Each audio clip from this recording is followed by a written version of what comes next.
پاکستان میں ابھی ریسنٹلی اربوں روپے کا نقصان ہو گیا ہے سیلاب کے اندر. لوگ بے گھر ہو گئے ہیں، لوگوں کے کاروبار تباہ ہو گئے ہیں، لوگوں کے پاس کھانے کو کچھ نہیں، لوگ درد سے بدر ہو گئے ہیں. لیکن ہماری پروونشل گورنمنٹس نے ہیپی انڈیپینڈنس ڈے بنانے کا اعلان کر دیا ہے.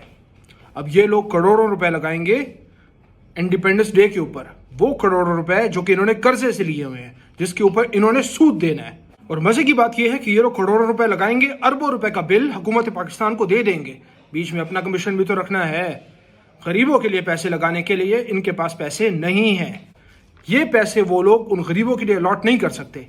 سندھ گورنمنٹ کے مطابق جن فلیٹوں سے انہوں نے لوگوں کو نکالا تھا کیونکہ وہ بلڈنگز پرانی ہو چکی ہیں، آسیب زدہ، ان کے لیے ان کے پاس گھر نہیں ہے. شہباز شریف صاحب کے مطابق جو لوگوں کے گھر تباہ ہو گئے ہیں ان سے 3 مہینے کا بجلی کا بل نہیں لیا جائے گا. میری آپ لوگوں سے التماس ہے کہ آپ لوگ آواز اٹھائیں اور اس حرام خوری کو بند کروائیں. آپ لوگ بھی خود بھی اپنی عیاشی کو ذرا کنٹرول کریں. اور میری آپ لوگوں سے التماس ہے کہ فضول کے جھنڈے اور بینڈ باجے لینے سے بہتر ہے کہ آپ لوگ درخت لیں اور درخت کو اگائیں.